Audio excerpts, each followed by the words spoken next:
ప్రభునందు ప్రియమైన దేవుని వల్లరా, ఈ సాయం వేళ ఒక మంచి అంశమును బైబిల్ నుంచి పరిశీలిద్దాం.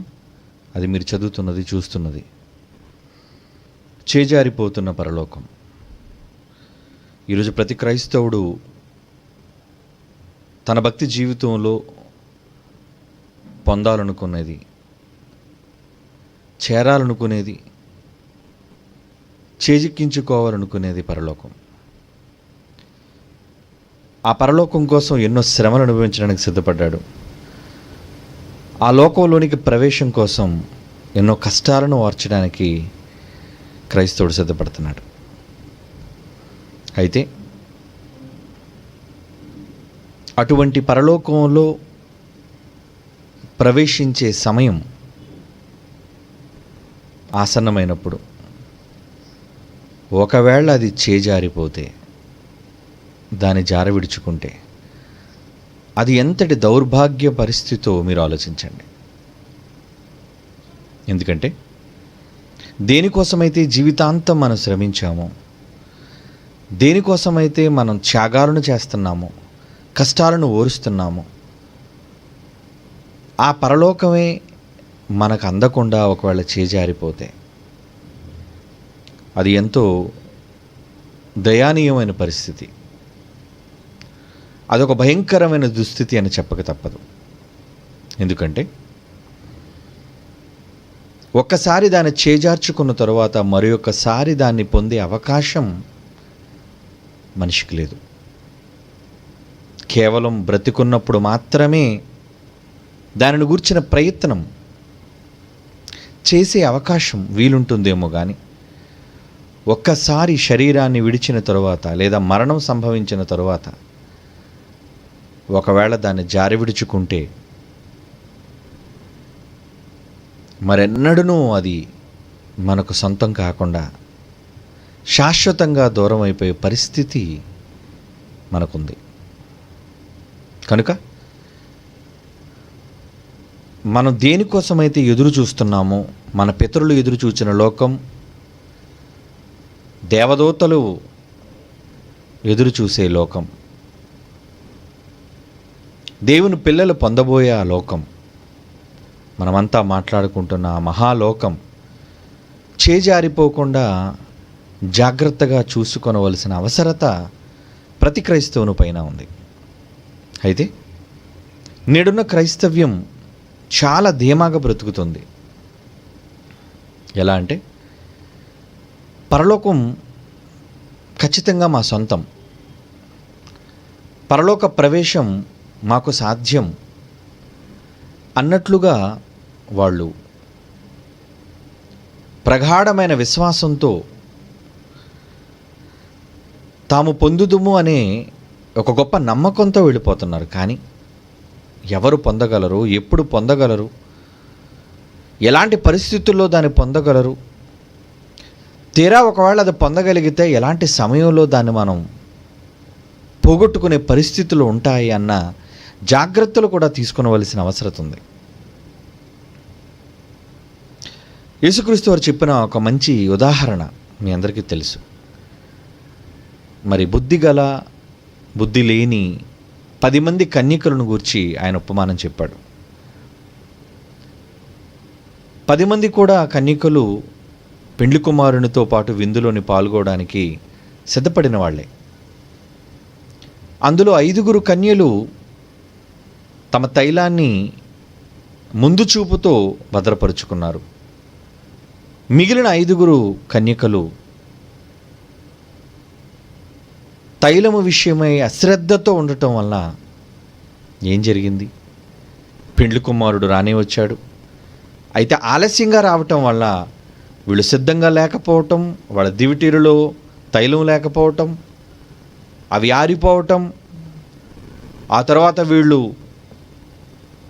వాటిని కొనుక్కోవడానికి తిరిగి మరలా షావుకారు దగ్గరకు వెళ్ళటం, తీరా తైలాన్ని నింపుకొని దివిటీరును వెలిగించుకొని పెండ్లి కుమారునితో విందులోని పాల్గొనడానికి వచ్చేసరికి అక్కడ ఒక మాట రాయబడింది.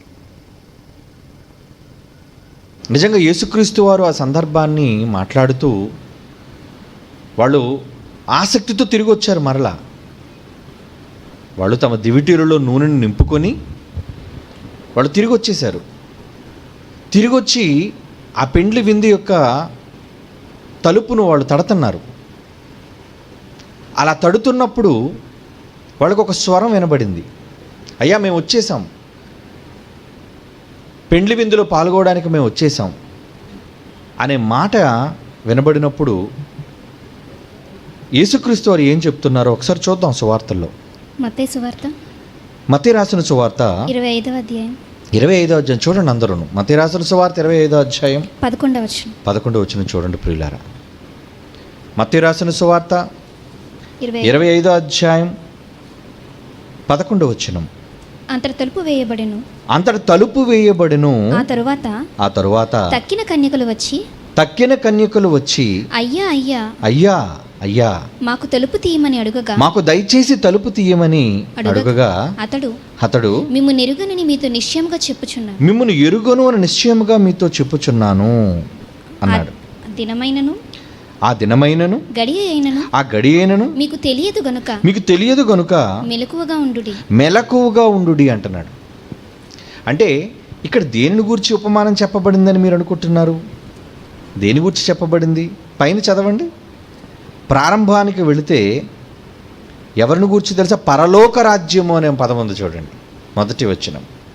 పరలోక రాజ్యము తమ దివిటీలను పట్టుకొని పెండ్లి కుమారుని ఎదుర్కొనుటకు బయలుదేరిన 10 మంది కన్యకలను పోలి ఉన్నది అన్నాడు. అంటే వీళ్ళంతా పరలోకానికే సిద్ధపడ్డారు. ఈరోజు ప్రపంచంలోని కోట్ల మంది క్రైస్తవులుగా చెప్పబడుతున్న వాళ్ళు, పిలువబడుతున్న వాళ్ళు, అనుకుంటున్న వాళ్ళు పరలోకానికే ప్రయాణం. ఏ సంఘానికి వెళ్ళండి, ఏ సహవాసానికి వెళ్ళండి, ఏ బైబిల్ పట్టిన క్రైస్తవుని అడగండి, పరలోకం కోసమేనండి అంటారు. మంచిది.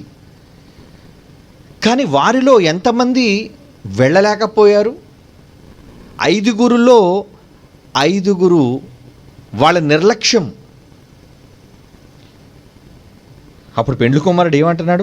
సరే దివిటీలను మరలా వెలిగించుకున్నారు, నూనె తెచ్చుకున్నారు, కానీ ఏమంటున్నాడు అక్కడికి వచ్చేసరికి చివరిలో? అతడు మిమ్మును ఎరుగనని మీతో నిశ్చయముగా చెప్పుచున్నాను. అంటే తలుపు వేయబడింది, ఇక కన్యకలు లోన ప్రవేశం అసంభవం. మీరెవరో తెలియదు అంటున్నాడు. అంతవరకు దివిటీలు వెలిగించడానికి పెండ్లి కుమారుని మరి ప్రయాణంలో అతనికి వెలుగును కాంతి ఇవ్వడానికి మాట్లాడుకున్న వీళ్ళే ఒక్కసారి లోన ప్రవేశించిన తరువాత వాళ్ళకి వినబడుతున్న మాట ఏంటి? మీరెవరో తెలీదు. అంటే కేవలం వారి నిర్లక్ష్యత వలన పరలోకం చేజారిపోయింది. ఇది మనం చిన్ననాటి నుంచి చదువుకుంటున్న ఉపమానం, అంతే కదా. ఇది కన్యకలకు సంబంధించింది, వినడానికి బాగుంది, యేసుప్రభు వారు చెప్పిన ఉపమానం అని మనం అనుకుంటున్నాం. కానీ ఈరోజు ఎదిగిన మనలో క్రైస్తవ జీవితాన్ని గడుపుతున్న ఈరోజు కోట్ల మంది క్రైస్తవుల్లో ఎంతమంది పరలోకంలోనికి వెళ్ళగలరు అన్న ధైర్యంతో ఉన్నారు? ఒకవేళ మిగిలిన 5గురికి సంభవించినట్లుగా అదే పరిస్థితి ఒకవేళ మీకు సంభవిస్తే చేజారిపోయింది వాళ్ళకి పరలోకం. అందినట్లుగానే అంది వాళ్ళు వెళ్ళలేకుండా పోయారు. ప్రవేశించాలనుకున్నారు, వెళ్ళిపోతామని అనుకున్నారు. అందుకే యేసుక్రీస్తు ఒక మాట అన్నారు, అనేకులు దానిలో ప్రవేశింపజూతురు. మత్తయి సువార్త చూడండి ఏమంటున్నాడు, 7వ అధ్యాయం 13వ వచనం. మత్తయి రాసిన సువార్త 7వ అధ్యాయం 13వ వచనం. ఇరుకు ద్వారమున ప్రవేశింప పోరాడుడి, నాశనమునకు పోవు ద్వారం వెడల్పు, ఆ దారి విశాలంగా ఉంది, దాని ద్వారా ప్రవేశించేవాళ్ళు అనేక మంది. జీవమునకు పోవు ద్వారం, అయితే పరలోకానికి వెళ్లే మార్గం ఉంది చూసారు, అది ఇరుకు, ఆ దారి సంకుచితమునై ఉన్నది, దాని కనుగొనువారు కొందరు అంటున్నాడు చూడండి. అంటే అనేక మంది వెళ్ళాలి అని తాపత్రయపడతారే కానీ వెళ్ళలేరు అనే రిజల్ట్ చెప్పేశాడు దేవుడు.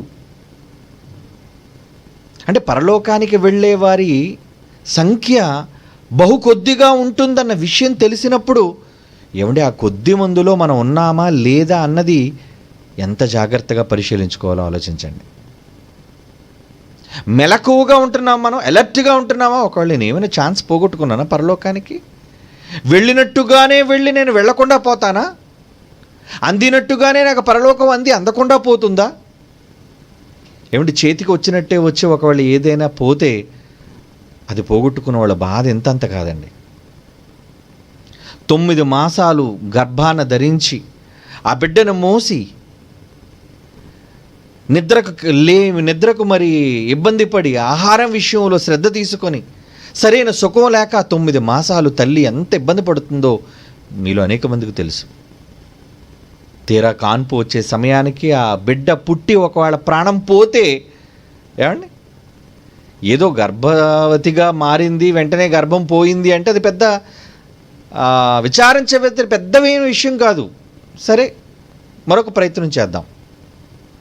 కానీ నీ బిడ్డ చేతికి అందొచ్చినట్టుగా అందొచ్చి ప్రసవ సమయంలో ఆ చక్కటి బిడ్డ ఆ బొమ్మలాంటి ఆ నీ రూపాన్ని చూసుకున్న నువ్వు నీ కళ్ళ ముందే ఒకవేళ బిడ్డ చనిపోతే, కళ్ళు మూస్తే, నీ చేతికి అందినట్టుగానే ఆ బిడ్డ పోయింది. అది ఎంత బాధాకరం. 9 మాసాలు నువ్వు తన కోసం పడిన శ్రమ, కష్టం ఎంత తీవ్రమైనది ఆలోచించండి.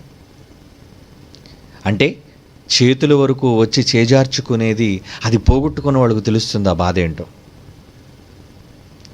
కనుక పరలోకాన్ని పొందాలని ఈరోజు మనమంతా ప్రయత్నం మనం చేస్తున్నాం. ఈ ప్రయత్నంలో అందరికీ ఆసక్తి ఉన్నట్టుగానే కనబడుతుంది. నిజంగా ఆదివారం పూట ఎన్ని ప్రార్థనలు, ప్రతి సంఘం కళకళలాడిపోతుంది. ఎక్కడ చూసిన సువార్త సభలు, ఎక్కడ చూడండి సువార్త ప్రకటనలు, ఎక్కడ చూడండి ఉజ్జీవ కార్యక్రమాలు, సంఘాలలో ప్రతి వారంలో అనేక సంఘ కార్యక్రమాలు ఇవన్నీ జరుగుతున్నాయి మెండుగా. అంటే అందరిలోనూ ఆసక్తి కనబడుతుంది. భక్తులందరిలో పరలోకానికి వెళ్ళాలని కుతూహలం కనబడుతుంది. కానీ ఇంతకీ వెళ్ళేది ఎంతమంది? తీరా ఒకవేళ దగ్గర వరకు వెళ్ళిన తర్వాత ఒకవేళ నువ్వు దాన్ని చేజార్చుకుంటే, నువ్వు అనర్హుడుగా ఒకవేళ ప్రకటింపబడితే, పరలోకానికి నీకు అర్హత లేదు అని ఒకవేళ నీకు చెప్పబడితే అక్కడికి వెళ్ళిన తర్వాత, అప్పుడప్పుడు చూడండి ఏమైనా దరఖాస్తు ఫారాన్ని నింపి మనం ఏమైనా ఇవ్వాలనుకున్నప్పుడు చాలా పెద్ద క్యూ ఉంటుందండి. అన్ని డాక్యుమెంట్స్ అన్ని చెక్ చేసుకుంటాం, అన్ని కరెక్ట్గా పెట్టామా లేదా, పెట్టామా లేదా. అక్కడికి వెళ్ళిన తర్వాత ఆయన సంతకం పెట్టాలంటే కాగితాలు అన్నీ క్రమంగా ఉండాలి. అన్ని కాగితాలు క్రమంగా పెట్టుకున్నాం అని అనుకున్నాం. ఇంచుమించు ఒక 90-70 మంది క్యూ. చాలాసేపు 2-3 గంటలు నిలువబడి తీరా అధికారి దగ్గరికి వెళ్ళిన తర్వాత మరలా తిరగేసి, ఏమండి సరైన ఒక కాగితం మీ దగ్గర లేదండి, మరలా వెళ్ళిపోండి అంటే ఎలా ఉంటుంది చెప్పండి. 2 గంటలు కష్టపడి నిలబడ్డానే, తీరా ఇక్కడికి వచ్చిన తర్వాత మరలా వెనక్కి వెళ్ళాలి, మరలా కాగితాన్ని నేను తీసుకుని రావాలి. అప్పుడు ఎంత ఇబ్బంది పడతాం మనం. భూమి మీద అయితే తిరిగి ప్రయత్నం చేసే అవకాశం ఉంటుందేమో, కానీ పరలోక విషయంలో ఒకే ఒక ప్రయత్నం. మీ జీవితకాలంలో మీరు చేసే అతిపెద్ద ప్రయత్నం, దాన్ని ఒకవేళ మీరు చేజిక్కించుకోక చేజారిపోతే ఎంత దురదృష్టవంతులు అవుతారు చెప్పండి మీరు. అయ్యో, నేను వెళ్ళిపోతాను అనుకున్నానే, నేను పొందుతాను అనుకున్నానే, నాకు వస్తుంది అనుకున్నానే, కానీ ఏంటి నేను పొందకుండా పోయాను. అప్పుడు నీలో ఉండే నిరుత్సాహం, నీకు కలిగే వేదన ఎంత పెద్దది. ఏడ్పు, పండ్లు కొరుకుట నీకు మిగులుతుంది చివరకు. నువ్వు అనుకున్నది సాధించకపోతే నీకు మిగిలేది దిగులు, అంతేనా? కనుక మనం వెళ్ళబోయే పరలోకం చేజారిపోకుండా ఏమండి మన భక్తిని చివరి క్షణం వరకు కాపాడుకుంటూ ఉండాలి. అది చేజారిపోనివ్వకూడదు. మనం చేసే ప్రయత్నం నిష్ఫలం కాకూడదు.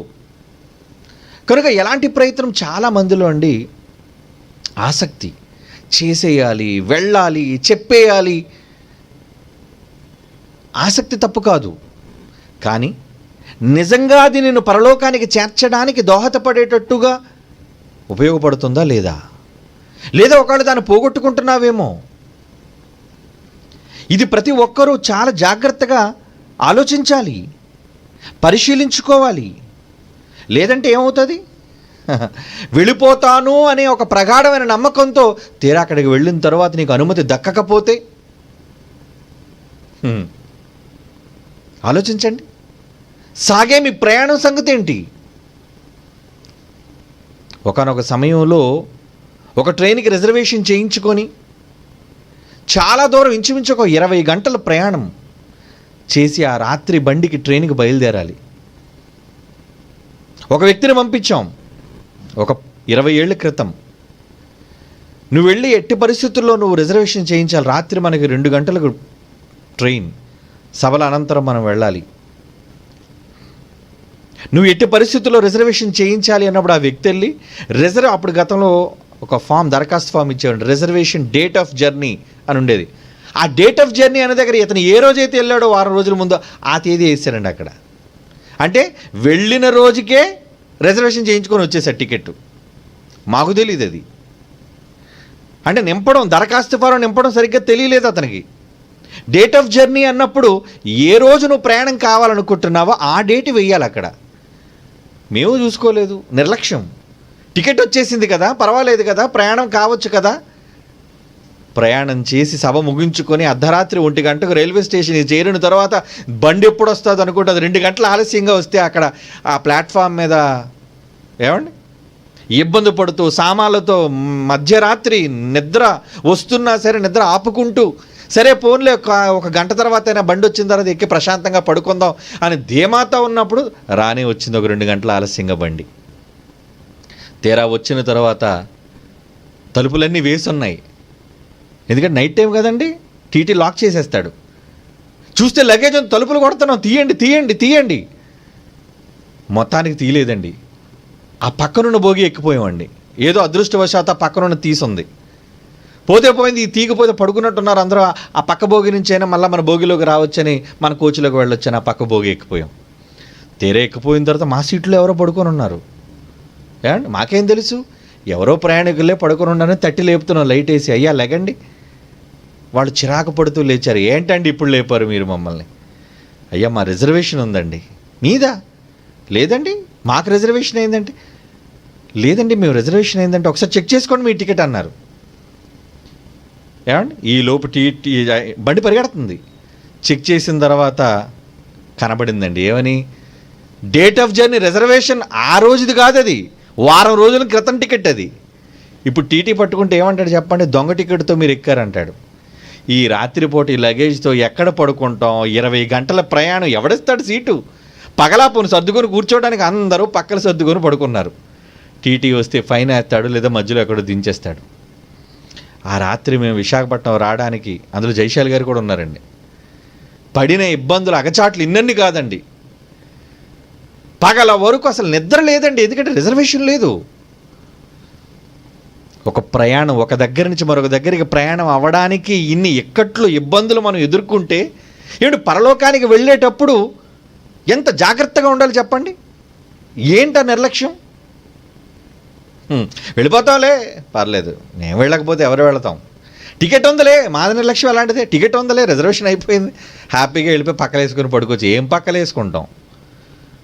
అక్కడ వాళ్ళు భోగిలో పడుకోనివ్వరు. ఎక్కడ నిలబడాలి? ఆ బాత్రూముల దగ్గర ఆఖరికి పెట్లు పట్టుకొని నిలబడి అలాగా బండి వెళుతుంటే నిద్ర లేకుండా ఎంత శ్రమ, ఎంత ఇబ్బంది. ఇబ్బందులు పడి భూమి మీద ఎలాగోలాగా మనం గమ్యస్థానం చేరొచ్చు, కానీ పరలోకం అటువంటిది కాదే. అక్కడ ఎంట్రీ దగ్గర, పరలోకం గేటు దగ్గర ఒకవేళ నీకు తేడా జరిగిందో నువ్వు వెనక్కి రావడమే తప్ప ముందుకెళ్ళే సమస్య లేదు. తిరిగి కరెక్షన్ చేసుకుందాం అనడానికి అవకాశం కూడా నీకు ఉండదు. చేజారిపోయినట్టే. ఆలోచించండి ప్రియులారా, ఈరోజు భక్తి పేరట చాలామంది ప్రయత్నపడిపోతున్నారు. మేము చేసేస్తున్నాం, మేము పరలోకానికి వెళ్ళిపోతాం. అలాంటి వాళ్ళ గురించి బైబిల్ ఒక మాట చెప్పింది, మీరు చదవాలి. రోమిలికి రాసిన పత్రిక చూడండి. అపోస్తలుడైన పౌలు రోమిలికి రాస్తున్న పత్రిక 10వ అధ్యాయం 2వ వచనం చూడండి. రోమిలికి రాసిన పత్రిక 10వ అధ్యాయం 2వ వచనం. వారు దేవుని యందు ఆసక్తి గలవారని వారిని గూర్చి సాక్ష్యం ఇచ్చుచున్నాను. వారిని గురించి నేను సర్టిఫై చేస్తున్నాను. అబ్బో చాలా ఇంట్రెస్ట్ అండి వాళ్ళకి. అయినను వారి ఆసక్తి జ్ఞానానుసారమైనది కాదు. ఏంటన్నాడండి? వాళ్ళ ఆసక్తి అట జ్ఞానానుసారమైనది కాదా?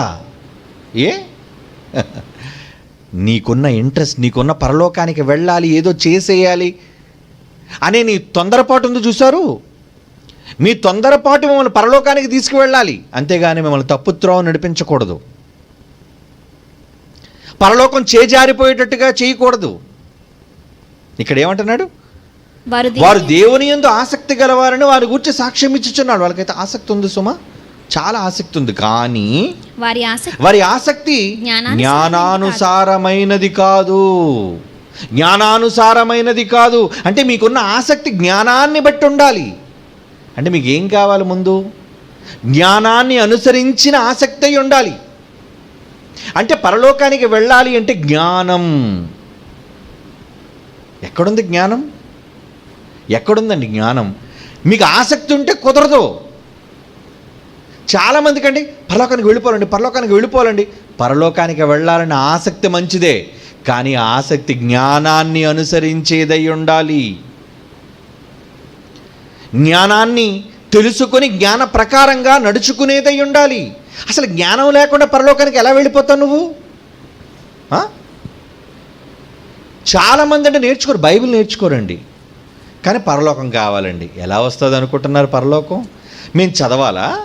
మేము డిగ్రీలు చెయ్యాలా? మేము బైబిల్ పరిశోధించాలా? మా భక్తి మా మనస్సులో ఉంటే చాలదా? అమాయకులు, మోసపోతున్నారు వాళ్ళంతా. బైబిల్ నేర్చుకోవాల్సిన అవసరత మాకు లేదు, జ్ఞానాన్ని తెలుసుకోవాల్సిన అవసరత మాకు లేదు. జ్ఞానం నేర్చుకోవాలి. ఆదివారం వెళ్ళి విని వస్తున్నారంతే. విని వచ్చేవారిది కాదు పరలోకం, జ్ఞానాన్ని అనుసరించేవారిది పరలోకం. ఈరోజు అందరూ గుళ్ళకి వెళ్తున్నారు, వాళ్ళందరికీ ఆసక్తి ఉన్నాయో గుడికి వెళ్తున్నారండి. ఆసక్తి ఉండే పనులు చేస్తున్నారు, ఆసక్తి ఉండే సువార్త ప్రకటిస్తున్నారు, ఆసక్తి ఉండే ఎన్నో కార్యక్రమాలు చేస్తున్నారు. కానీ మీరు చేస్తున్న కార్యక్రమాలన్నీ జ్ఞానానుసారమైనవా? వచ్చింది ప్రశ్న. మీరు చేసే పనిని దేవుని వాక్యం అంగీకరిస్తుందా? అది తెలుసుకోవాలి.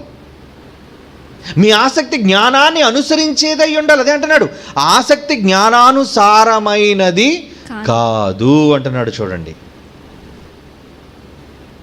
మీ ఆసక్తి దేవుని వాక్యాన్ని అనుగుణంగా దాని ప్రకారంగా ప్రవర్తించేదై ఉండాలి. మీ ఆసక్తి ఊరికి ఇంట్రెస్ట్ ఉంటే ఎలా?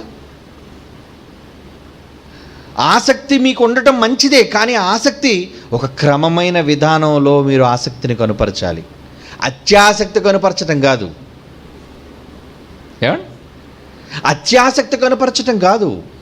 ఎందుకంటే అత్యాసక్తి నేను ఇబ్బంది పాలు చేయొచ్చు, కానీ ఆసక్తి జ్ఞానానుసారమైనదైతే నువ్వు క్రమంగా చేరుకుంటావు, లేదా చేజారిపోతుంది పరలోకం. పౌలు గారు ఎందుకు ఈ హెచ్చరికలు చేస్తున్నారు? ఈరోజు క్రైస్తవ్యంలో చాలామందికి తొందరపాటు ఎక్కువ, ఆసక్తి ఎక్కువ. కానీ మీ ఆసక్తి జ్ఞానాన్ని అనుసరించేదిగా ఉందా? ఏమండి, సువార్తకి వెళ్ళిపోతానండి, ప్రతి వారం సువార్తకి వెళ్తున్నానండి, ఏదో త్యాగపూరితమైన కార్యక్రమాలు చేసేస్తున్నామండి, మేము చెయ్యాలి కదండి. చాలామంది అండి సువార్త విషయంలో ఇక్కడే మీరే కాదండి, మిగిలిన ప్రాంతాల్లో చాలా సంఘాలలో ఉన్న వాళ్ళకి సువార్త ప్రకటించాలి అనే ఆసక్తి చాలా ఎక్కువగా ఉంది. మంచిదే,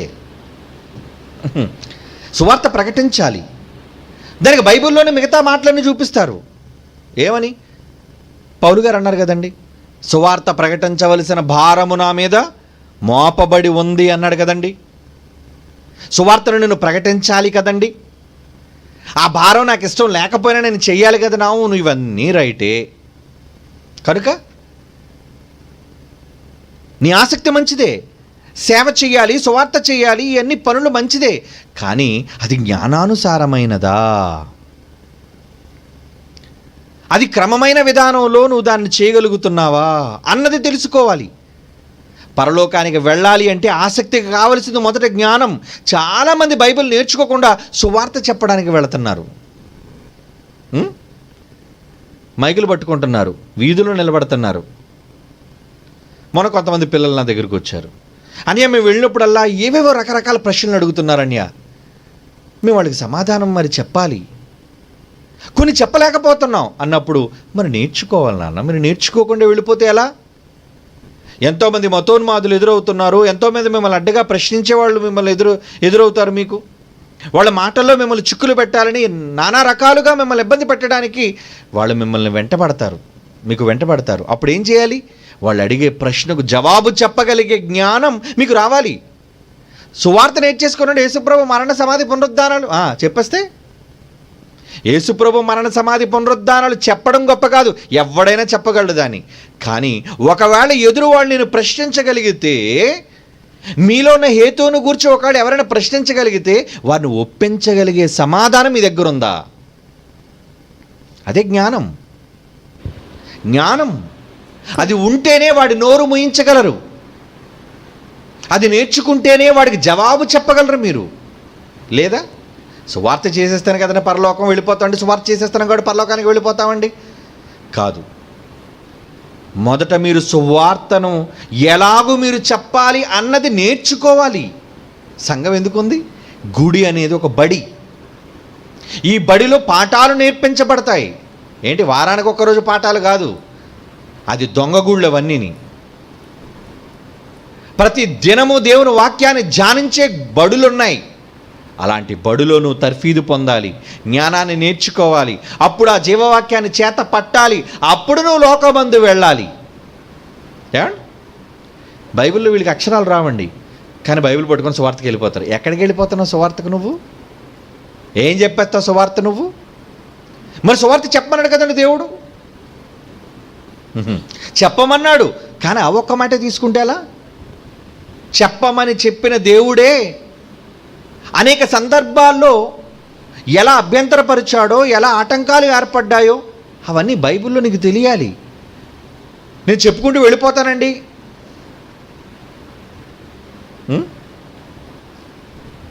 కొన్ని సందర్భాల్లో సువార్తకు తొందరపడుతున్నప్పుడు ఎవరైనా మీరు సువార్తకు తొందరపడకండారా, జాగ్రత్త పడండి అని చెప్పినప్పుడు వాళ్ళు ఏమని భావిస్తారంటే, అయితే మేము సువార్త చేయకూడదా? మేము సువార్త చేయకూడదా అండి? ఏంటండి సువార్త చేయొద్దు అంటారు? దీని గురించి వక్రంగా మాట్లాడేవాళ్ళు, భిన్నమైన అభిప్రాయాలను పలు రకాలుగా భావించేవాళ్ళు కూడా చాలామంది ఉంటారు. ఏంటండి సువార్త వద్దు అంటున్నారండి, సువార్తకు వెళ్ళొద్దు అంటున్నారండి. మీరు వెళ్ళండి, వెళ్ళడం తప్పు కాదు. కానీ వెళ్ళే ముందు చాలా మీరు అనుసరించవలసిన విధి విధానాలు ఉన్నాయి.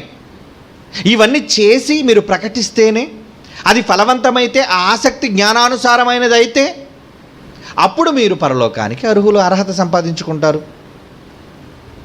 అంటే ఒకవేళ సువార్త ప్రకటనే పరలోకానికి ఒక అర్హత అయితే, దాన్ని మీరు ప్రకటించే విధానం ఏ విధంగా మీరు ప్రకటించాలి, ఏం ప్రకటించాలి, వీటిని గురించి జ్ఞానం కూడా మీరు నేర్చుకోవాలి. వెళ్ళిపోతామండి, మేము చెప్పేస్తామండి అని త్వరపడితే కాదు, మీ ఆసక్తి జ్ఞానానుసారమైనదే ఉండాలి. ఒక మంచి ఉదాహరణ మీకు చెప్తాను. పౌలు గారికి సువార్త అంటే ఆసక్తి. ఆయనకు కూడా మనందరికన్నా చాలా పెద్దోడు ఆయన, జ్ఞానంలో, ఆసక్తిలో. అవునా? సువార్తకి వెళ్ళాడు ఒక దగ్గరికి. సువార్తకి వెళ్ళినప్పుడు ఏం సంభవించిందో చూడాలి మీరు. కొరింథీయులకు రాసిన 2వ పత్రిక 2వ అధ్యాయం చూడండి. కొరింథీయులకు రాసిన 2వ పత్రిక 2వ అధ్యాయం 12వ వచనం చూడండి. కొరింథీయులకు రాస్తున్న 2వ పత్రిక 2వ అధ్యాయం 12వ వచనం. క్రీస్తు సువార్తను ప్రకటించుటకు నేను త్రోయ అనే పట్టణానికి వచ్చాడు. ప్రభువునందు నాకు మంచి సమయం ప్రాప్తించి. అప్పుడు ఎలాంటి సమయం దొరికిందంటే పౌలు గారికి? మంచి సమయం. ప్రభువునందు నాకు మంచి సమయము ప్రాప్తించి ఉండగా సహోదరుడైన తీతు నాకు కనబడునందున నా మనసులో నెమ్మది లేక, నా మనస్సులో ప్రశాంతత లేక వారి యొద్ద సెలవు తీసుకొని అక్కడి నుండి మాసిదోనికు బయలుదేరి తిని. సువార్త ప్రకటించాడా, వెళ్ళిపోయాడా? సువార్త ప్రకటించాడా, వెళ్ళిపోయాడా? మరి అది మంచి సమయం వచ్చిందని అతనే చెప్పాడు. మరి సువార్త ప్రకటించకుండా ఎందుకండి వెళ్ళిపోయాడు ఆయన? ఇటు ఒక సహోదరుడు కనబడనంత మాత్రాన, తీతు కనబడనంత మాత్రాన సువార్త విడిచిపెట్టి వెళ్ళిపోవాలా?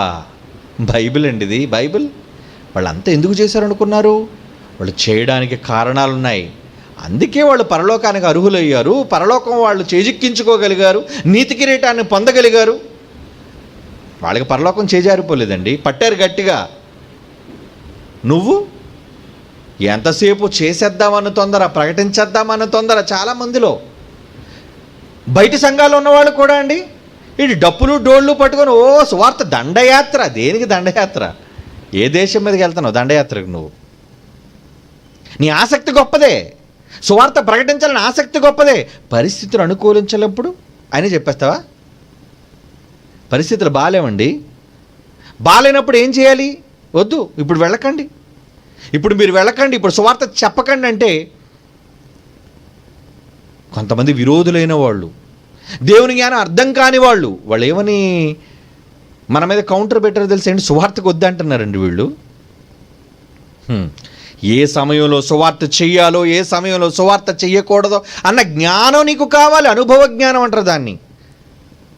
ఆసక్తి, జ్ఞానానుసారమైన ఆసక్తి అయి ఉండాలి. అప్పుడు నువ్వు పరలోకానికి కొట్టగలవు. ఏం పౌలు గారు బుద్ధిహీనుడు అనుకున్నారా? పోతే పోయిందండి, తీతు కనబడకపోతే ఏం సువార్త చెప్పడానికి నోరు పడిపోయిందా, కాలు చేతులు పడిపోయా? ఈయనెందుకు చెప్పకూడదు?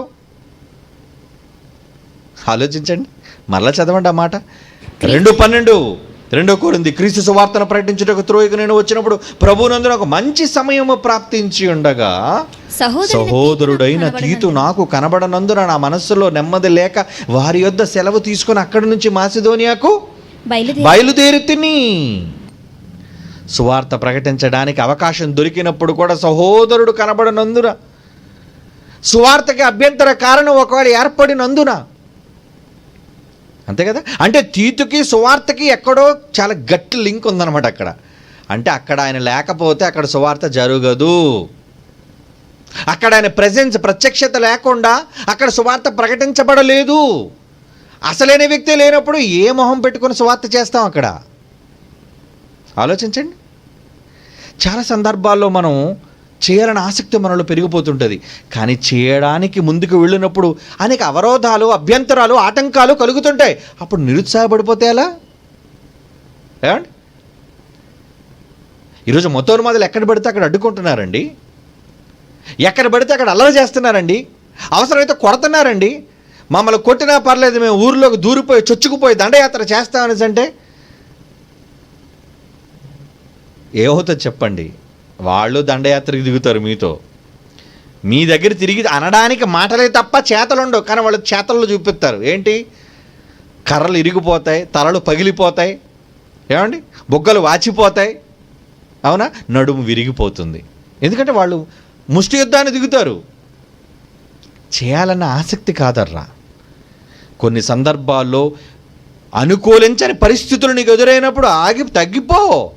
అబ్బే దేవుడు సువార్త చేయమన్నాడు కాబట్టి నేను వెళ్ళిపోతాను, పరలోకం కొట్టాలి అంటే సువార్తకు వెళ్ళిపోవాలని ముందుకు దూసుకు వెళ్ళిపోవడం కాదు. నువ్వు పావురము వలె నిష్కపటంగా ఉంటూ ఎలా ఉండమన్నాడు? పాముల వలె వివేకం. ఎక్కడ చెప్పాలి, ఎక్కడ చెప్పకూడదు, ఎక్కడ ముందుకు వెళ్ళాలి, ఎక్కడ వెనక్కి తగ్గిపోవాలి.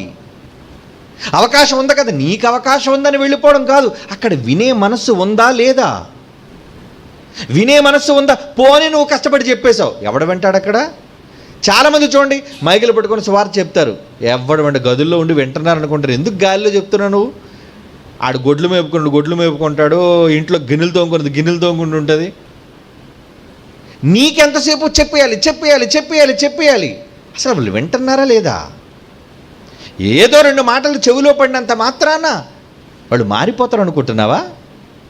సువార్తకు ఆటంకం వద్దు అని చెప్పినప్పుడు అభ్యంతరం ఎందుకు కలుగు చేస్తున్నారని బాధపడిపోతున్నారా? జ్ఞానయుక్తమైన దేవుని మాటలు మీరు వెళ్ళాలి, వినాలి. ఏమంటే మార్కు సువార్త 16:15 ఏసు చెప్పాడు కదండి, సర్వలోకానికి వెళ్ళి సర్వ సృష్టికి సువార్త ప్రకటించమన్నాడు. వాక్యం చెప్పడం కాదు, సువార్త చెప్పమన్నాడు. ఎప్పుడు? అనుకూలంగా ఉన్నప్పుడు. యేసు ప్రభు వారే ఊర్లోకి వెళ్ళారు. ఒక ఊర్లో అడ్డుపడిపోయారు. ఎందుకు వస్తున్నావు ఊర్లోకి? పో అన్నారు. అప్పుడు యేసు ప్రభు ఏమన్నాడు? నేను దైవ కుమారుడను, నన్ను అభ్యంతరపరచడానికి మీరెవరు, ఎంతటి వారు? పదండి శిష్యులారా, ముందుకు చొచ్చుకుపోతాం, దండయాత్రకు వెళదాం అన్నాడా? శిష్యులారా వెనక్కి వెళ్ళిపోదాం పదండి, కట్టేయండి, మొట్టమొదలు కట్టేయండి. వినే అవకాశం అక్కడ లేనప్పుడు, వినే మనస్సులు అక్కడ లేనప్పుడు ఎందుకు నువ్వు చెప్పేయాలనుకుంటున్నావు? తొందరపాటు. నీ జ్ఞానము ఆసక్తి ఉందేమో కానీ జ్ఞానముతో నువ్వు ఆసక్తిని నువ్వు సరి చేసుకోవటం లేదు. నీ ఆసక్తి జ్ఞానానుసారమైనది కాదు. జ్ఞానమైనది అయితే, వివేకవంతుడు అయితే ఏం చేయాలి? స్టాప్, వెళ్ళిపోదాం పదండి. ఒక సందర్భాన్ని పౌలు గారిది చెప్తానండి. పట్టణం అంతా వచ్చేసిందండి వాక్యం వినడానికి, పట్టణం అంతా వచ్చేసింది. అలాంటి పట్టణం అంతా వచ్చిన సందర్భంలో పౌలు గారు సువార్త చెప్పకూడదు. పాపం వినడానికి కొంతమంది ఆసక్తిగా ఉన్నారు, పౌలు గారు చెప్పడానికి సిద్ధపడ్డారు. కానీ ఆ ఊరంతా ఏముందో తెలుసా? నువ్వు ఈ ప్రాంతాన్ని విడిచిపెట్టి వెళ్ళిపో అన్నారండి పౌలు గారిని. చూడండి ఒకసారి అపోస్తుల కార్యములు 13వ అధ్యాయం 45వ వచనం, అలాగే 51వ వచనం కూడా చూద్దాం. 44 నుండి అపోస్తుల కార్యాలు 13వ అధ్యాయం 44వ వచనం నుంచి. మరుసటి విశ్రాంతి దినమున దాదాపు ఆ పట్టణం అంతయు దేవుని వాక్యం వినుటకు కూడి వచ్చింది. యూదులు జనసమూహములను చూచి మత్సరముతో నిండుకొని దూషించుచు పౌలు చెప్పిన వాటికి అడ్డం చెప్పారు. అప్పుడు వీళ్ళు ఏం చేశారు?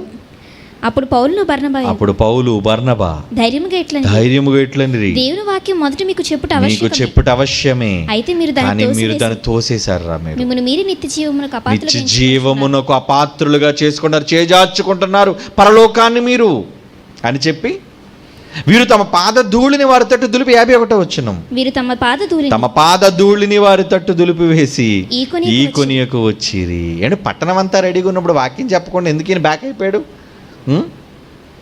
సైమన్ గో బ్యాక్ అన్నారు బ్రిటిష్ వాడు మన దేశానికి వస్తే, అవునా? పౌలు గారు వచ్చారు, పౌల్ గో బ్యాక్ అన్నారు. రేపొద్దున ఊసువార్త కోసం డప్పులు డోళ్ళు పట్టుకొని బైబిల్ పట్టుకొని వెళ్తే గో బ్యాక్ అంటున్నారు. అప్పుడు ఏం చేస్తావు? వాళ్ళు గో బ్యాక్ అన్నా సరే మనం గో ఫార్వర్డ్ అని ముందుకెళ్ళకూడదు, అక్కడ వెనక్కి వెళ్ళిపో. వినే మనస్సు వాళ్ళకి లేదు. ఇంకోటి చెప్పమంటారా? చాలా సంగతులు బైబిల్లో ఉన్నవి అవగాహన చేసుకునే జ్ఞానం చాలామందికి లేదు. చెప్పేయాలి తొందర వద్దర్రా, తొందర పడకండి. మీలో చాలామందికి చెబుతున్నాను, ఈ సంఘానికి చెందిన వారు కూడా చాలామంది సువార్త దండయాత్రల పేరట సువార్తలకు వెళ్ళిపోతున్న వాళ్ళతో నేను చెప్తున్నాను. సువార్తకు వెళ్ళడం తప్పని నేను అనటం లేదు. ఎప్పుడు వెళ్ళాలి, ఎప్పుడు వెళ్ళకూడదు, ఏం చేసి వెళ్ళాలి, ఇవన్నీ నువ్వు మెలకువలు తెలుసుకోవాలి. పరలోకానికి వెళ్ళిపోవాలంటే సువార్త ప్రకటించమన్నాడు కాబట్టి మేము వెళ్ళిపోతామండి, వీధుల్లోకి వెళ్ళిపోతామండి, చెప్పేస్తామండి కాదు. నువ్వు వేసే ప్రతి అడుగు వాక్యానుసారమైనదై జ్ఞానయుక్తమైనదై ఉండాలి. అయ్యయ్యో ఈ ఊర్లోకి వెళ్ళలేకపోయామండి, చెప్పలేకపోయామండి, వాళ్ళు వద్దనేసారండి, ఎందుకు నువ్వు బాధపడిపోతున్నావు? కొంతమంది సువార్తకి వెళ్ళిన తర్వాత వద్దన్నారు అనుకోండి, అక్కడ నిన్ను వ్యతిరేకించారనుకో, అయితే బాధపడిపోతావా? నిరుత్సాహానికి గురైపోతావా? ఎందుకు నిరుత్సాహానికి గురైపోతాను అనుకుంటున్నావు? వద్దు. సో మీకు ఇంకా చెప్తాను, ఈ పాఠంలో మీకు వెళ్ళేసరికి ఎలా ఉంటుందంటే, ఓ దేవుని సంకల్పం ఇంత ఉందా వెనక, అనవసరంగా మేము తొందరపడతాను అన్నమాట. మేము చెప్పే ఏ మాట నిరాధారమైనది కాదు. వాక్యం బేస్ లేకుండా ఏ మాట మా నోట వెంబడ రాదు, గుర్తించండి మీరు. ఇది అనుభవంతో చెబుతున్న మాటలు. ఎవడో 4 మాటలు ఎంగిలి మాటలు నేర్చుకొని చెప్పేది కాదు బైబిల్. ప్రతివాడు చెబుతాడు బైబిల్, అది కాదు. క్రమమైన విధానంలో బైబిల్ చెప్పడం రావాలి. అది BOUIలో అతి కొంతమందికే తెలుసు, అందరికీ కాదు. మరలా పట్టాలు వచ్చేసే, డిగ్రీలు చేతబట్టేసాం, ఏదో ఒక 80 పాఠాలు మాకు వచ్చేసే. నో. బైబిల్ని ఎలా విభజించాలి, ఎలా అప్లై చేయాలి అనే విధి విధానాలు తెలియాలి బైబిల్లో. అదే జ్ఞానంలో పూర్ణులు కావడం అంటే, సంపూర్ణులు కావడం అంటే అదే. కనుక తెలియలేనప్పుడు విని నేర్చుకోండి. వెళ్ళిపోవాలని తొందర కాదు.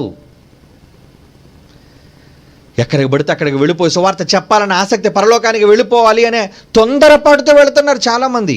వద్దు, జాగ్రత్త పడండి. వాళ్ళు వినాలన్న మనసు లేనప్పుడు పౌలు గారే సువార్తకు వెనక్కి తగ్గి వచ్చేసారండి ఆయన.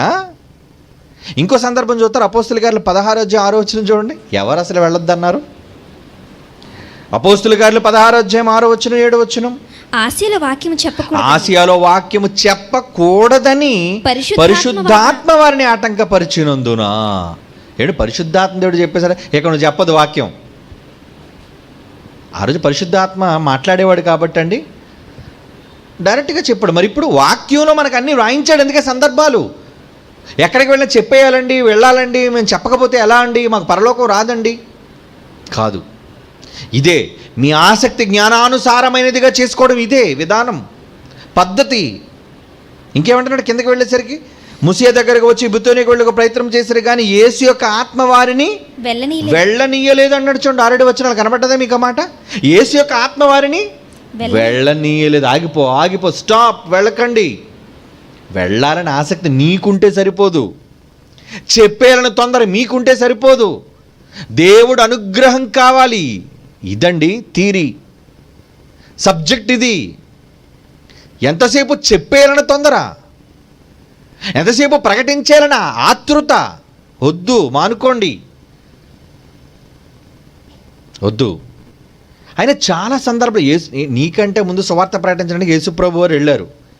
పొద్దుననగా బయలుదేరిపోయేవారు. ఎంతమందికి సువార్త చెప్పాడు ఆయన? ఆయన చుట్టూ వేల కొలది జనసమూహాలు తిరిగారండి, వేల కొలది. ఎంతమందికి పట్టింది అనుకున్నారు? అందరూ విన్నారు, క్యారేజీలు తెచ్చుకొని మరి విన్నారు. క్యారేజీలు అయిపోయిన తర్వాత ప్రభు పెట్టింది కూడా ఎక్స్ట్రా ఫుడ్ మళ్ళీ తిన్నారు వీళ్ళు. ఏమెక్కింది బుర్రకు వాళ్ళకి? ఎంతమంది మిగిలారు చెప్పండి? ఎవరు మిగలలేదు, అందరూ పరార్. వేల మంది జంప్ వెళ్ళిపోయారు అంతే. కారణం యేసు మాటలు అర్థం కాలేదు వాళ్ళకి.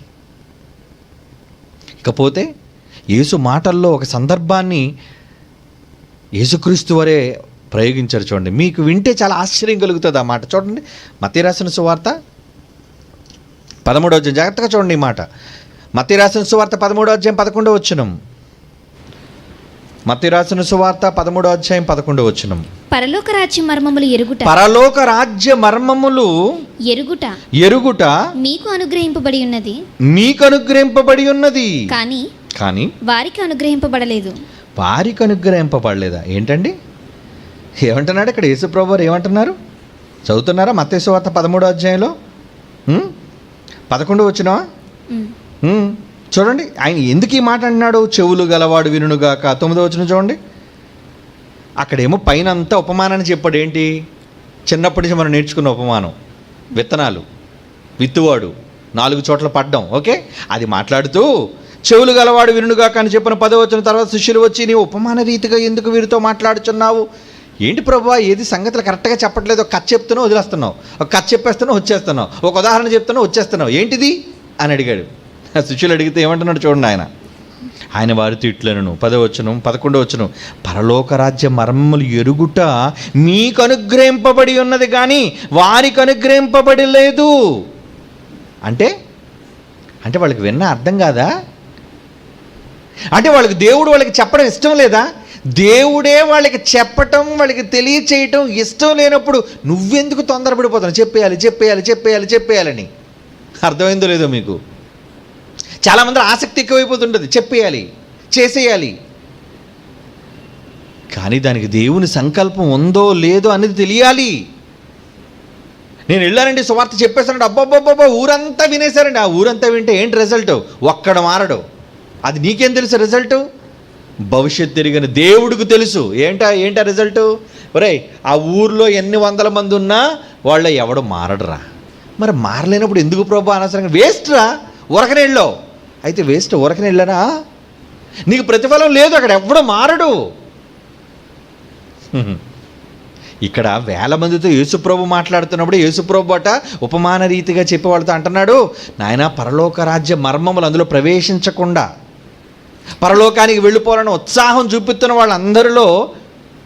వాళ్ళందరితో ఏమంటున్నాడు చూడండి. 11వ వచనం, పరలోక రాజ్య మర్మములు ఎరుగుట మీకు అనుగ్రహింపబడి ఉన్నది కానీ వారికి అనుగ్రహింపబడలేదు. అవునా? వారికి అనుగ్రహింపబడలేదా? అవును, మరి ఎందుకు అనుగ్రహింపబడలేదు? వాళ్ళకి చెప్పడం దేవుడికి ఇష్టం లేదు గనుక.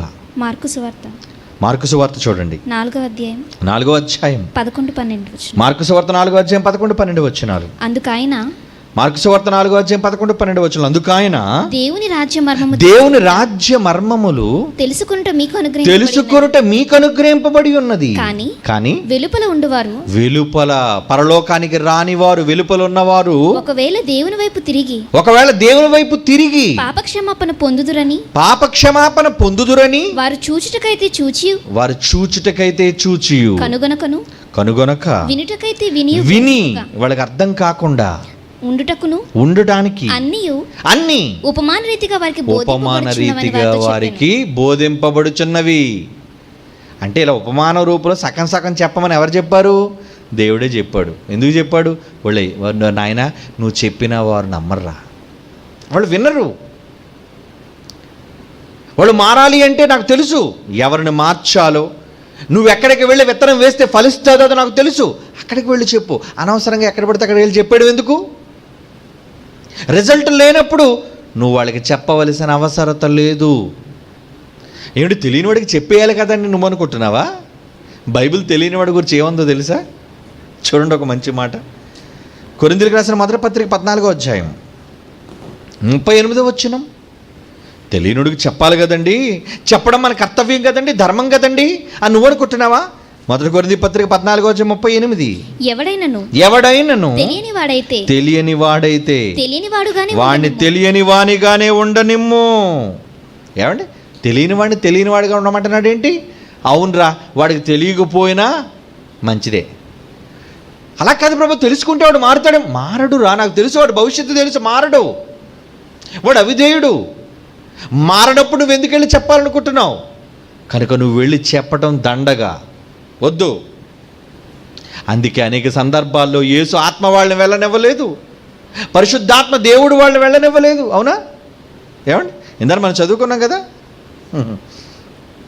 చాలా సందర్భాల్లో వెళ్ళి కూడా వీళ్ళు ఏమైపోయారు? వెనక్కి వచ్చేసారు. యేసుప్రభు వారు వెనక్కి వచ్చేసారు, పౌలు గారు వెనక్కి వచ్చేసారు. వీళ్ళందరూ ఎందుకు వెనక్కి వచ్చేస్తున్నారు? కారణం, చెప్పిన వినే మనస్తత్వం వాళ్ళలో లేదు. ఎందుకంటే అందరికీ చెప్పాలని అనుకోవటం లేదు. ఏమిటి దేవుడు పక్షపాత కాదు. వాడు భవిష్యత్తు చూసినప్పుడు వీడు వింటాడు, వీడు వినడు, వీడు వింటాడు, వీడు వినడు. ఎవరు వింటారో, ఎవరు వినరో, ఎవరు త్రోసిపుచ్చుతారో అన్నీ దేవునికి తెలుసు. నీకు తెలియదు కదా, నువ్వు తొందరపడిపోతున్నావు. కనుక దేవుడు సమస్తాన్ని అనుకూలంగానే చేస్తాడు. అయ్యో చాలామంది సువార్తకు సిద్ధపడిపోయిన తర్వాత పెద్ద వర్షం వచ్చింది అనుకోండి. ఏంటండి సువార్తకు వెళ్తే ఇంత వాన వచ్చేసింది, ఏంటండి సభకు వెళ్ళిపోతే ఇంత పెద్ద వాన వచ్చేసింది. వరే అక్కడ విన్నా మారరురా. నువ్వు వెళ్ళి చెప్పడం ఎందుకు అక్కడ? ఇంకోటి చెప్పమంటారా?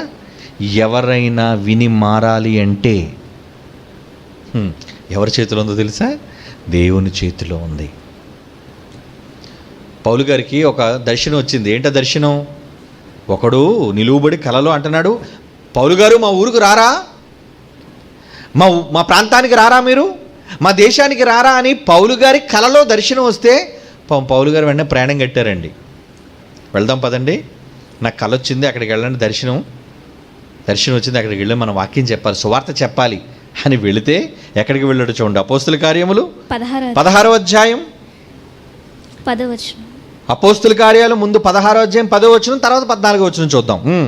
అతనికి ఆ దర్శనం కలిగినప్పుడు వారికి సువార్త ప్రకటించుటకు దేవుడు మమ్మల్ని పిలిచి ఉన్నాడని మేము నిశ్చయించుకొని మేము డిసైడ్ అయిపోయి వెంటనే మాసిదోనియాకు బయలుదేరిపోయి. అంటే మాసిదోనియా నుంచి వీళ్ళకి ఏమొచ్చింది? దర్శనం వచ్చింది వీళ్ళకి. ఏమని? ఒక కలలో ఒక నిలబడి ఏమంటున్నాడు? నీవు మాసిదోనియాకు వచ్చి మాకు సహాయము చేయము తనను వేడుకున్నట్టు రాత్రి అని పౌలు గారిని వేడుకున్నట్టుగా కల వచ్చింది. అయితే మన సువార్తకి వెళ్ళిపోలేమో పదండి. వెళ్ళిపోయిన తర్వాత ఏమైంది? మాసిదోనియాకు వెళ్ళిన తర్వాత ఇప్పుడు చదవండి 16వ అధ్యాయం 14వ వచనం. అక్కడ ఎక్కడ ప్రార్థన జరుగుతుందంటే నదీ తీరం వద్ద ప్రార్థన జరుగుతుందని చెప్పి విన్నారు. అక్కడికి వెళ్ళారు. వెళితే ఏమైంది? పౌలు గారు వాక్యం చెప్పడం ప్రారంభించారు, సువార్త. అప్పుడు లూదియను దైవభక్తి గల ఒక స్త్రీ, అపోస్తలుల కార్యాలు 16వ అధ్యాయం 14వ వచనం. అప్పుడు లూదియను దైవభక్తి గల ఒక స్త్రీ వినుచుండెను. వాక్యం వింటుంది. చాలా మంది ఉన్నారు, స్త్రీలు వింటున్నారు. మరి ఈమె మాత్రమే వింటుందని ఎందుకు అన్నాడు? కింద చెప్తున్నాడు చూడండి. ఆమె ఊదారంగు పొడి నమ్ముకుని తీతరు పట్టణస్తురాలు. ప్రభువు ఆమె హృదయము తెరిచి, ఈ మాట జాగ్రత్త వచ్చండి, ప్రభువు ఆమె హృదయమును తెరిచెను గనుక. పౌలు చెప్పిన మాట క్లాస్ మీరు వినాలి. ప్రభువు ఆమె హృదయమును తెరిచెను గనుక పౌలు చెప్పిన మాటలు యందు ఆమె లక్ష్యముంచెను. అంటే పౌలు గారు చెబుతున్న మాటలు లోనకి చొచ్చుకుపోవాలి అంటే హార్ట్ ఓపెన్ అవ్వాలి నాయన. హార్ట్ ఓపెన్ ఎవరు చేస్తారు? అది ఎవరి చేతిలో ఉంది? దేవుని చేతిలోనే ఉంది. అర్థమైందా మీకు? నేను వెళ్తున్నానండి, సువార్త చెప్పేస్తానండి, అబ్బో చాలామంది వినేస్తారు, గిన్నెలు తోగుతూ వింటున్నారండి, పని చేసుకుంటూ వింటున్నారండి. అంటే ఎందుకు వింటున్నాడు? ఉత్తిదే చెవిటోడు ముందు శంఖ ఊతున్నావు నువ్వు. వాడు విని నీ మాటలు వాడి మనస్సును మార్చాలి అంటే ప్రభు హృదయాన్ని తెరవాలి. దేవుడే నీ హృదయాన్ని తెరిస్తేనే అప్పుడు నీలోనికి వాక్యం వెళుతుంది. అంటే దేవుడు తెరవకుండా వాక్యం లోనికి వెళదా? ఏమిటి దేవుడు మిగతా వాళ్ళు ఎందుకు తెరవలేదు? తెరిచిన ఉపయోగం లేదు కనుక. ఉపయోగం లేదు. ఆ దైవభక్తి గల స్త్రీ లూదియా హృదయాన్ని ఎందుకు తెరిచాడు? ఆమెనండి. అక్కడేమో కల్లో పిలిచిందేమో పురుషుడు, కానీ ఇక్కడ మారిందేమో స్త్రీ. అవునా? మాసిదోనియా పట్టణస్థుడు ఒక్కడు అని ఉంటుంది. అక్కడ పౌలు గారికి వచ్చిన కళలో దర్శనంలో ఏమొచ్చింది? మాసిదోనియా పట్టణంలో ఒక నిలబడి అయ్యా మా ఊరు రారా అని ఎవడో మగోడు అడుగుతున్నట్టుగా ఆయన కళ వచ్చింది. కానీ ఇక్కడ ఊర్లో ఎవరి హృదయాన్ని దేవుడు తెరిచాడు? లూదియా అనే దైవభక్తి గల స్త్రీ. దైవభక్తి గల స్త్రీ అంటే ఆయనకు తెలుసు ఎవరు భయభక్తులు కలిగిన వాళ్ళు. వాళ్ళకి చెబితే చాలు. ప్రపంచం అంతా చెప్పేయాలి కదండి సువార్త మనం అంటే. వీళ్ళు చాలామంది తొందరపడిపోయి, నేను కూడా అంతకుముందు చాలాసార్లు కొన్ని సంవత్సరాలు కదా ఈ మహాజ్ఞానం సంపూర్ణంగా ఎరుగక ముందు నేను బాధపడేవాడిని. ఏంటి మనం చూస్తే ఆంధ్ర రాష్ట్రంలోనూ ప్రపంచం అంతా ఇన్ని రకాల భాషలు ఉన్నాయి, వీళ్ళందరికీ ఎప్పుడు చెబుతాం సువార్త? వీళ్ళు ఎన్ని లక్షల కోట్ల మంది ఉన్నారే, వీళ్ళందరికీ ఎలా చెప్తాం సువార్త? చెప్పడానికి అవకాశం లేదే. ఎక్కడో ఫ్రాన్స్ దేశంలో ఉన్నోళ్ళు, ఎక్కడో ఆస్ట్రేలియా దేశంలో ఉన్నోళ్ళు, ఎక్కడో పాకిస్తాన్ దేశంలో ఉన్నోళ్ళు, ఎక్కడో నైజీరియా ఆఫ్రికా ప్రాంతంలో ఉన్నోళ్ళు, ఇలా రకరకాల ప్రతి చిన్ని చిన్ని ద్వీపాల మధ్య కూడా బ్రతుకుతున్న వాళ్ళు ఉన్నారు. మరి వీళ్ళందరికీ సువార్త ఎలా? నీకెందుకు నాయన తొందర? ఏమండి, నిజంగా అందరికీ సువార్త ప్రకటించాలంటే దేవుడు ఎందుకంటే భాషలు తారుమారు చేయాలి చెప్పండి? ప్రపంచం అంతా ఒకటే భాష ఉంచవచ్చు కదా. ఇప్పుడు మీ భాష ఎంతవరకు వస్తుంది చెప్పండి? ఆంధ్ర ఉన్నాడు ఆంధ్ర లిమిట్స్లోనే మాట్లాడగలడు. పక్కనున్న తమిళనాడుకి కానీ కర్ణాటక కానీ అనుకుని భాష పనిచేయదు. అక్కడ నువ్వేమైనా సువార్త చెప్తే అక్కడికి వెళ్ళి ఏమండి సర్వలోకమునకు సర్వసృష్టికి వీళ్ళు సువార్త చెప్పారంటే ఎన్ని భాషలు నేర్చుకుంటావు? పివి నరసింహరావు 14 భాషలు నేర్చుకున్నాడు. ప్రపంచంలో ఉన్న 14 భాషలు ఏంటి? ఇన్ని భాషలు నేర్చుకొని ప్రతి మారుమూల ప్రాంతానికి వెళ్ళి ఎక్కడ నువ్వు చెప్పగలను అనుకుంటున్నావు? చెప్పలేవు. నీ వల్ల కాదు. నీ పరిధిలో నువ్వు అందుబాటులో ఎంతవరకు నువ్వు చెప్పగలవో దైవ సంకల్పాన్ని బట్టి వాక్యానుసారమైన ఆసక్తిని బట్టి నువ్వు ముందుకు వెళ్ళిపో. ఎక్కడోనండి నేను ఇప్పుడు మడగాస్కర్ దీవుల్లో నేను వెళ్ళి చెప్తానంటే అంత దూరం ఎందుకు వెళ్తావు? ఇప్పుడు భాష వచ్చా నీకు అక్కడికి వెళ్ళిన తర్వాత? సోమాలియా ప్రాంతాలకు వెళ్ళి చెప్తానండి అంటే ఆఫ్రికన్స్ భాష వచ్చా నీకు? డచ్ వాళ్ళకి వెళ్ళి ఆ ఫ్రాన్స్ దేశంలో నేను చెప్తానంటే నీకేం తెలుసా భాష? నిజంగా దేవుడు అందరికీ సువార్త ప్రకటించాలి అనే మనస్సు ఉంటే ఆయన ఎందుకంటే భాషలు తారుమారు చేసి ఇన్ని రకాల భాషలు పెట్టాడు. బాబెల్ దగ్గర భాషలు తారుమారు చేశాడు అంటే ఆయనకు తెలుసు ఇది ఆయన సంకల్పం. ఎవరు వినాలి, ఎవరు వినకూడదు, ఎవరు విననివాడు, ఎవడు విని మారేవాడు అంతా దేవునికి తెలుసు. ఎటు ఏం తెలియలో మనం కాబట్టి తొందరపడిపోతున్నాం అని ప్రతిదానికి చెప్పేయాలి చెప్పేయాలి చెప్పేయాలి చెప్పేయాలి. ఎవరికి చెప్తావు? చెప్పినవాడు మారడు రా. ఎందుకు చెప్తున్నావు వాడికి? కొన్ని సందర్భాల్లో దేవుడు మనల్ని అభ్యంతరపరచడానికి కారణం అదే. కొన్ని సందర్భాల్లో వద్దు అని చెప్పడానికి కారణం కూడా అదే. యేసు ప్రభు వారు చెబుతున్నప్పుడే వాళ్ళ మనస్సులోకి అర్థం కాకుండా ఉపమాన రీతిగా చెప్పి వదిలేశారు. ఏం ప్రభు వాళ్ళకి చెప్పమంటే, నాయన మహాజ్ఞాన సంగతులు మీకు కానీ వాళ్ళకి కావురా. ఎందుకంటే నన్ను నమ్మి నాతో పాటు ప్రాణత్యాగం చేయడానికి సిద్ధపడిన వారు మీరు మాత్రమే మిగులుతారు. మరి ఆ 1000 మంది వాళ్ళంతా తిండిపోతులురా, వేస్ట్, పనికిమాలిన వెధవలు వాళ్ళంతా, పనికిరాని వాళ్ళు, దేవుని కొరకు కొరగాని వాళ్ళు. అందుకే యేసుప్రభు చెప్పలేదా వాళ్ళకి? ఎందుకు చెప్పలేదు యేసుప్రభు? యేసుప్రభు ఉపమాన రీతిగా ఎందుకు చెప్పేశాడు? పరలోక రాజ్య మర్మాలు అందరివి కావు, కొందరివే. ఎవరికి? ఇదిగో లూదియా లాంటి దైవభక్తి కలిగిన స్త్రీ, కొర్నేలి లాంటి దైవభక్తుడు, ఇలా కొంతమంది అక్కడక్కడక్కడక్కడక్కడక్కడ ఉంటారు, వాళ్ళు మాత్రమే. ఏమండి, ఊరని ప్రాంతం నుంచి అబ్రహాం గారిని ఎందుకు పిలాలి? ఊరని ప్రాంతం ఇంకెవరు లేరేంటి? నోవహు గారితో ఎందుకు మాట్లాడాలి? ఆలోచించండి. కారణం వాళ్ళు మాత్రమే దేవుని దృష్టికి యథార్థవంతులు, భక్తి కలిగిన వాళ్ళుగా ఉన్నారు, దేవుని సంకల్పంలో ఉన్నవాళ్ళు. కనుక ఎక్కువ మందికి చెప్పలేకపోయిన నిరుత్సాహం మీకొద్దు. దేవుడే కొన్ని సందర్భాల్లో వాళ్ళకి తెలియనివ్వకుండా మూసివేసేశాడు వాళ్ళని. వాళ్ళకి తెలియకుండా దేవుడే మూసివేసేశాడు వాళ్ళని. ఎవరికి చెప్పాలో వాళ్ళకి చెప్పాలనుకుంటాడు, ఎవరి దగ్గరికి పంపాలనుకుంటాడో ఆయన దగ్గరికి వాళ్ళ దగ్గరికి మనల్ని పంపుతాడు, వినే వాళ్ళ దగ్గర పంపుతాడండి. ఏమండి, యోనా పారిపోతున్నా ఎందుకు పిలక పట్టుకొని తీసుకెళ్ళి అక్కడ కూర్చోబెట్టాడు? వెళ్ళి చెప్పు అక్కడికి వెళ్ళాను ఎందుకన్నాడు? అందరు వినేవాళ్ళురా. యోనా మాట విని వాళ్ళందరూ బాగుపడ్డారు. రాజు మొదలుకొని కిందనున్న దాసుల వరకు అందరూ గోనె పట్టు కట్టుకొని మార్పు చెందారు నినివే వాళ్ళు. అక్కడికి వెళ్ళకపోతే ఎలా? కనుక దేవుడు పంపాడు అంటే దానికి ఒక అర్థం ఉంటుంది. ఈరోజు చాలామందికి ఆసక్తి ఉంది, కానీ ఆసక్తి జ్ఞానానుసారమైనదిగా ఉందా? ఏమండి, కొన్ని విషయాలు తెలుసుకోవాలి అంటే, చాలా విషయాలు మనకు అర్థం కావాలి అంటే ఏం కావాలి? బైబిల్ జ్ఞానం కావాలి. మొదటి యోహాను పత్రిక చూడండి. మొదటి యోహాను పత్రిక 2:27 మొదటి యోహాను పత్రిక 2:27 ఆయన వలన మీరు పొందిన అభిషేకము మీలో నిలుచుచున్నది గనుక ఎవడు మీకు బోధింపనక్కర్లేదు. అభిషేకం ఉండాలి. దేవుడు ఎవరికి చెప్పాలనుకున్నాడో వాళ్ళకే చెబుతాడు. కనుక ఆయన చెప్పాలనుకునే వాళ్ళకి చెబుతాడు. వాళ్ళకి ఎవరు బోధించవలసిన పని లేదు. వాళ్ళకి ఎవరు బోధించాలి? వాళ్ళకి ఎవరండి బోధించాలి? ఎవరు బోధించవలసిన పని లేదు అంటున్నాడు. చూడండి ఎంత మంచి మాట.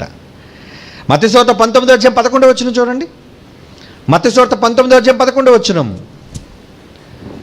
అందుకు ఆయన అనుగ్రహము నొందిన వారు తప్ప మరి ఎవరును ఈ మాట అంగీకరింపనేరరు అంటున్నాడు. చూడండి, అనుగ్రహం పొందిన వారు తప్ప. అంటే దేవుని అనుగ్రహం పొందాలి.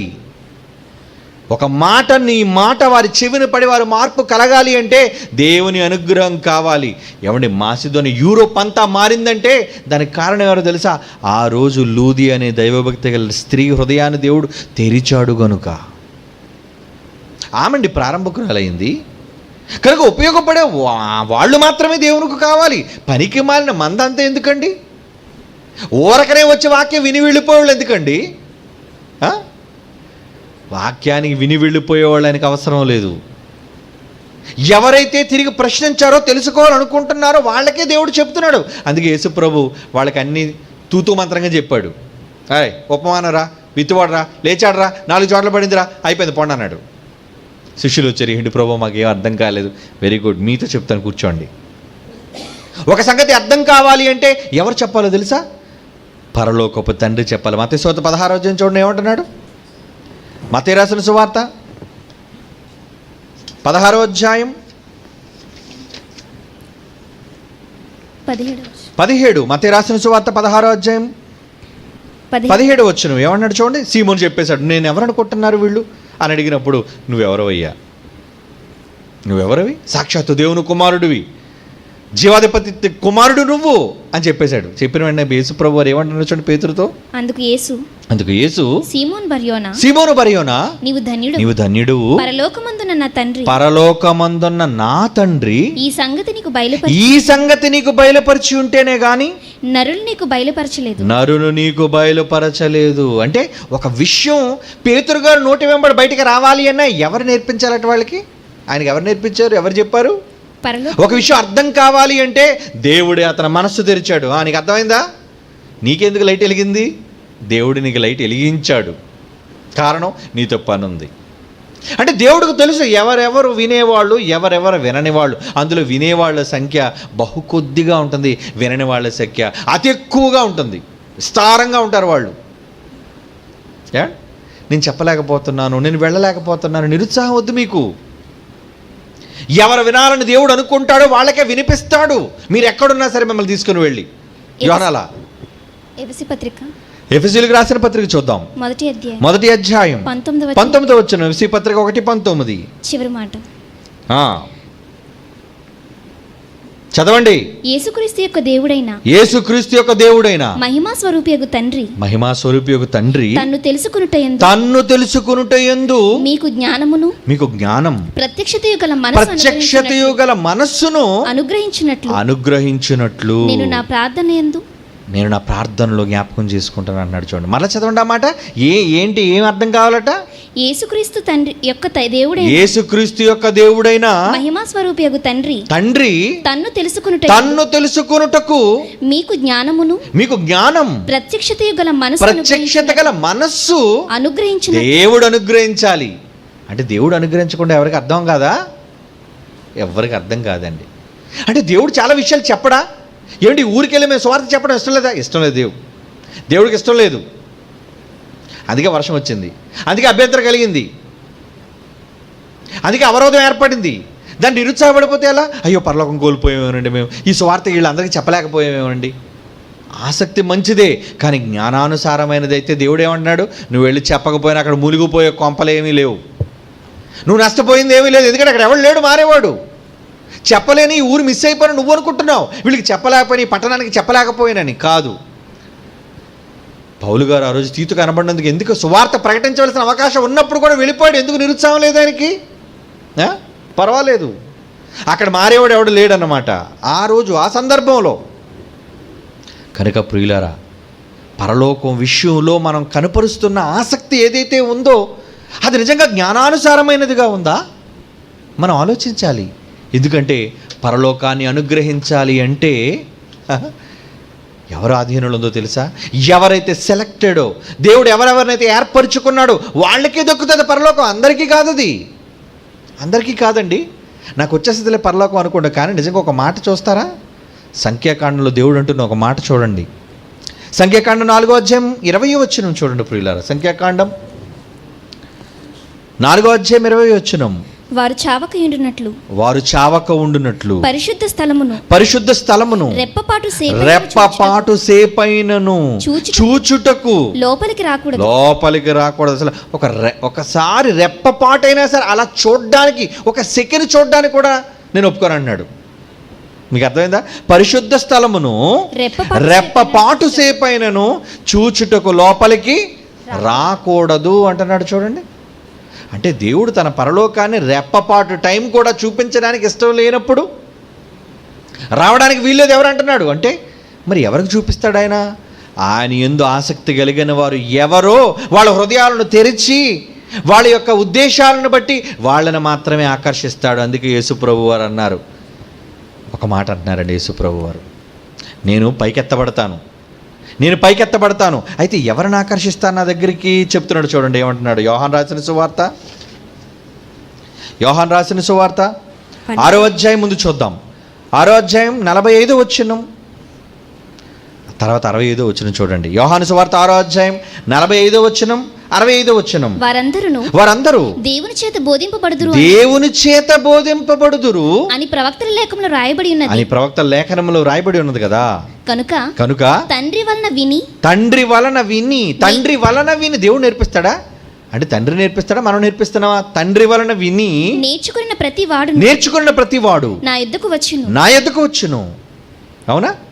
తండ్రి యొద్ద విని నా యొద్దకు వస్తాడంటున్నాడు. చూడండి 65వ వచనం. మరియు ఆయన తండ్రి చేత వానికి కృప అనుగ్రహింపబడకుంటే ఎవడును నా యొద్దకు రాలంటే, యేసు ప్రభువు దగ్గరికి ఎవరైనా రావాలి అన్న మరలా అనుగ్రహం ఎవరి చేతిలో ఉందంట? తండ్రి అయిన దేవుడు. తండ్రి హృదయం తెరవాలట, తండ్రి అవకాశం కల్పించాలట, తండ్రి ఆకర్షించాలట, తండ్రి యేసు దగ్గరికి తీసుకురావాలట. 44 యోహాను సువార్త 6వ అధ్యాయం. నన్ను పంపిన తండ్రి వారిని ఆకర్షించితేనే గాని ఎవడును నా యొద్దకు రాలేడు అంటున్నాడు. చూడండి, అంటే పరలోకానికి రావాలి అంటే ఎవరు ఆకర్షించాలి? ముందు తండ్రి అయిన దేవుడు ఆకర్షించాలి. అంతా ఆయన చేతిలో ఉంది. మనం ఇక్కడ గెంతుతున్నాం, మనం తొందరపడిపోతున్నాం. మనం ఆసక్తి మంచిదే, కానీ జ్ఞానానుసారమైనదిగా మీరు వెళ్ళగలుగుతున్నారా? పరలోకం వెళ్ళాలి అంటే, అది చేజారిపోకుండా ఉండాలి అంటే అసలు ఆయన ఎలాంటోడో తెలుసా? ఒక రెప్పపాటైనా సరే క్షణమైనా చూపించడానికి ఒప్పుకోడు ఆయన. రావద్దు ఎవడో చూడడానికి వీల్లేదు, అంత కఠినంగా ఉన్నాడండి. అలాంటిది మరి నిన్ను పరలోకానికి తీసుకుని వెళ్ళాలి అంటే ఎవరికి చెప్పాలో, ఎవరిని పంపాలో, ఎవరి ద్వారా సేవను జరిగించాలో అంత నిర్ణయం జరిగింది, అంతా ఆయనకు తెలుసు. మనం తొందరపడితే ఎలా? అయ్యో నేను ప్రపంచం అంతా తిరగలేకపోతున్నాను, ప్రపంచం అంతా చెప్పలేకపోతున్నాను, ఎప్పుడు నేను ప్రపంచం అంతా చెప్తాను, నువ్వెందుకు తొందరపడుతున్నావు? నువ్వు చెప్పాలి అనుకున్నప్పుడు ఏ మూలనున్నా తీసుకెళ్తాడు నిన్ను. వాళ్ళు వినాలి అనుకుంటే ఎవరి ద్వారానైనా వాళ్ళకి వినిపిస్తాడు. దానికి నువ్వు నేరస్తుడు కాదు. ఎందుకంటే దేవుడు అందరికీ బయలుపరచబడేవాడు కాడు. ఆయన ఆకర్షించేవారు బహు కొద్ది మంది.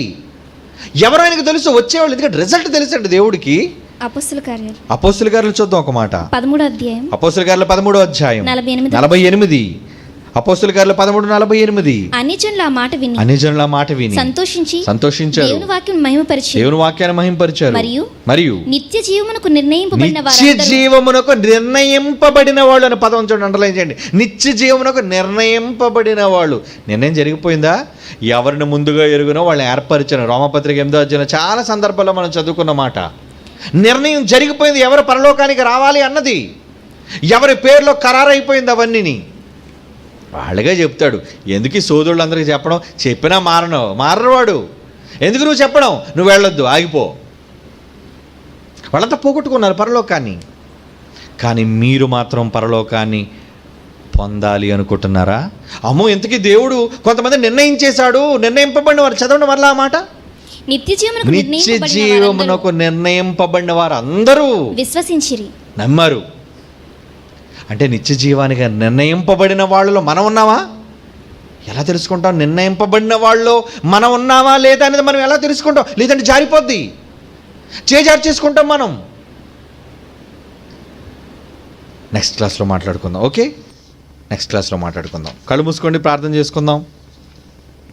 పరిశుద్ధుడైన తండ్రి, పరలోక ప్రవేశం కోసం మీరు చేసిన అనేకమైన నియమాలు, అది మేము చదువుకొని ఎవరైతే మీరు ఆకర్షించబోతున్నారో వారందరి యొద్దకు మమ్మల్ని తీసుకుని వెళ్ళండి. మేము త్వరపడి అనేకులు చెప్పేయాలన్న తొందరపాటుతనంతో వినని వాడికి కూడా తండ్రి మేము ప్రకటించి నిష్ఫలులు కాకుండా, ఎవరికి ప్రకటిస్తే ఫలితం సాధించగలము అన్న వివేచన జ్ఞానం నీ వాక్యం నుండి కలిగిన వారముగా ఉండి, పరలోకాన్ని ఏమాత్రము చేజార్చుకోకుండా దాన్ని నిర్ణయింపబడిన వారుగా సాధించులాగున నీ వాక్యముతో మమ్మల్ని మేల్కొలుపుచున్నందుకు ధన్యవాదాలు చెల్లిస్తూ క్రీస్తు యేసు వారి అమూల్యమైన నామములో ఈ ప్రార్థన మీకు సమర్పించుచున్నాము తండ్రి. ఆమేన్.